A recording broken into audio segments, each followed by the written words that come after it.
Con ocasión de un reciente tip legal en el que hicimos referencia a qué se entendía o qué comprendía lo que se conoce como las costas judiciales, un amable seguidor nos hizo un planteamiento muy interesante. Nos dijo, bueno, si bien con ocasión del trámite de un proceso, la parte que resulta perdedora debe reembolsar a la parte que resulta ganadora los gastos o expensas que se deriven de un proceso.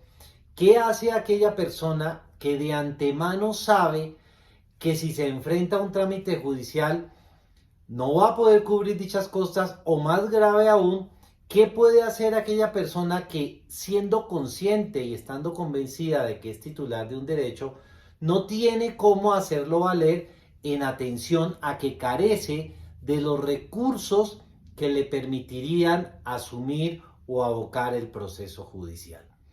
O también inclusive, ¿qué pasa con aquella persona que, estando muy tranquila, resulta siendo objeto de un proceso y no tiene cómo defenderse porque igualmente carece de recursos para dicho efecto?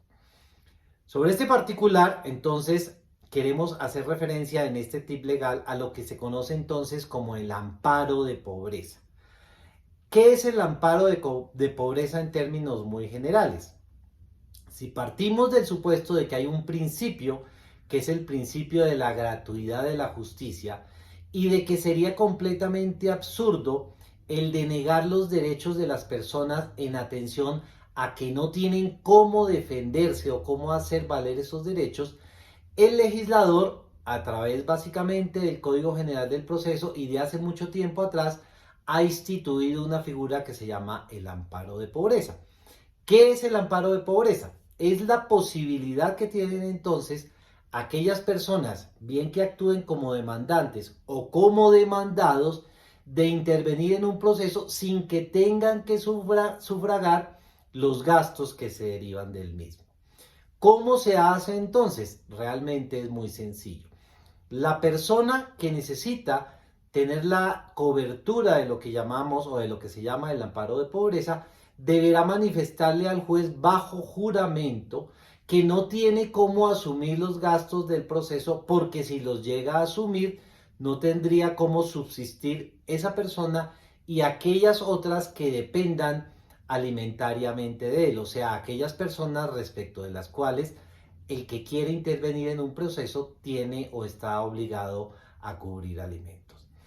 La persona entonces, repetimos y reiteramos, que se encuentre en dicha circunstancia, le hace la manifestación al juez bajo la gravedad del juramento, ante lo cual el juez, pues si reconoce o declara la procedencia del amparo de pobreza, le va a generar a esta persona que ella no va a tener que asumir ni las expensas del proceso, ni los gastos de los auxiliares de la justicia, ni va a ser condenado en costas. Asimismo, quien solicite que se le reconozca el amparo de pobreza va a poder contar con un abogado. ¿Por qué? Porque en el momento en que se le pide al juez que declare el amparo de pobreza, y si quien lo pide aún no cuenta con un abogado, el juez le designará un abogado litigante que lo represente. Los abogados tienen o tenemos la obligación de asumir dentro de nuestras cargas el ejercicio de la representación judicial que los jueces le impongan en beneficio de las personas que requieran del amparo de pobreza. Así las cosas, que quede muy claro que el hecho de contar con una precaria situación económica no debe impedir a ningún ciudadano de nuestro país el ejercicio de un proceso o el desarrollo de un proceso judicial, mejor perdón, para lo cual, repetimos, está instituida la figura del amparo de pobreza.